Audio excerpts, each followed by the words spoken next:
how the world was populated since the modern Homo sapiens, there's a theory now from the empty DNA research, and this is Stephen Oppenheimer's work, where he suggests that, rather on the basis of research, they suggest that Homo sapien came around 150,000 years ago in Africa, and 85,000 to 75,000 years ago, a group of people left Africa, crossed over the triangular part of India, all the way up to Sumatra, Taiwan, and other places. They did not go this way because there was one more species called Neanderthals living there. The early Homo sapien was about 4 feet tall, 5 feet tall, about 50 kgs, 40 kgs. The Neanderthal was bigger. They didn't want to confront the Neanderthals, so they hit the coast and walked this route.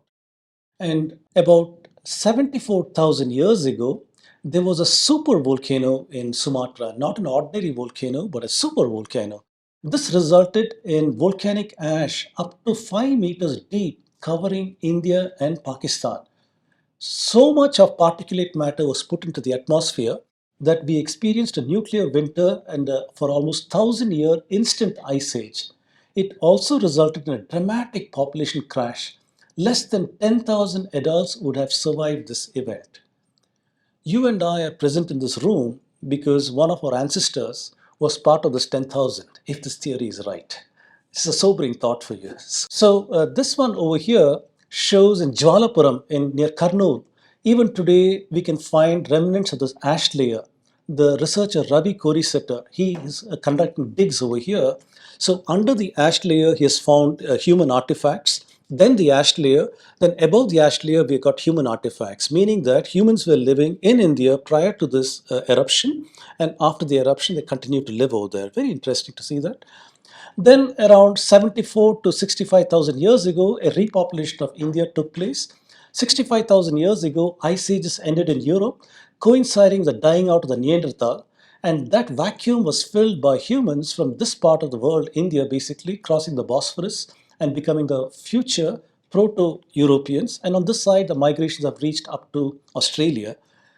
And about 45,000 years ago, groups of people from this part of India, Sumeria, they're all joining and moving towards Central Asia and crossing Siberia and becoming the future North and South Americans. So this is, in brief, how we talk about the population of the world using the maternal mitochondrial DNA. This is what we learn about this. From as early as 25,000 years ago, I'm jumping my story now to approximately 20,000 years ago, what we call the Mesolithic era. This is about 20,000 years ago. This shows you the temperature of the Earth, the mean temperature of the Earth at various periods in time. This is millions of years. 500 million years ago, the Earth was a very hot place. Maybe we couldn't have lived over there. But then the cooling has taken place 1 billion years ago, and this is now in thousands of years. 20,000 years ago, this is where we were. We had an ice age over here called the late glacial maximum. So we need to figure out what was the Earth like during the last glacial maximum. Where could there have been human activity, and where could life have been difficult? That's what we want to learn over here. And if we look at the global climate ages, we see that India was more or less a tropical grassland. That's what India was. And we had this tropical woodland over here. But all of Europe was tundra, basically tundra or dry desert land. So there wouldn't have been much activity as such over here 22,000 years ago. Most of the activity would have been towards India.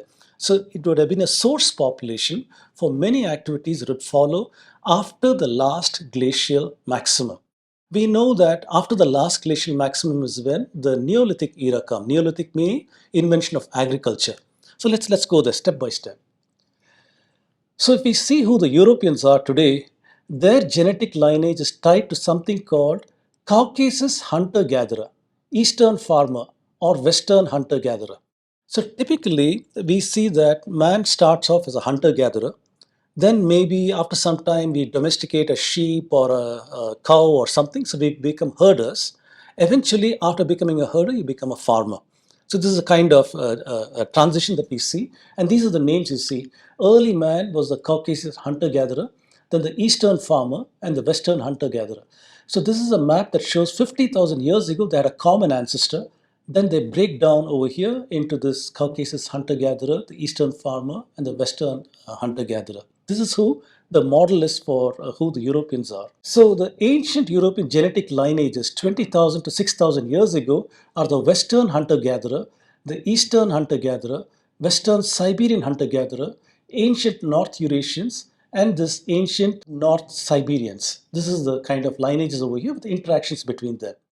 What we see in the Western hunter-gatherer is 20,000 to 10,000 years ago, they had dark skin. They had dark skin. In fact, this specimen here was a reconstruction called the Cheddar Man. If you search in Google for the Cheddar Man, you'll find that in Britain they recovered this particular artifact and they did a lot of analysis saying that he probably had blue eyes, dark skin, kinky hair, and other such things. This is the specimen in Western hunter-gatherer in that time frame. And we know that in the eastern side, that is where a certain allele is a mutation that gave light skin. That came about 30,000 years ago, somewhere near Iran and India. 30,000 years ago, we had a mutation. It's called SLC A425, if I'm not mistaken. That is a number that you see over here. I can't read it from here. But this light skin started mixing over here. Additionally, in this part of the world, there's also a mutation for the blonde hair. So that was also given the Tarim Basin mummies as well as coming in over here. So the modern European who is fair-skinned with blonde hair is a mix of several different genetic pieces, as you can see from here.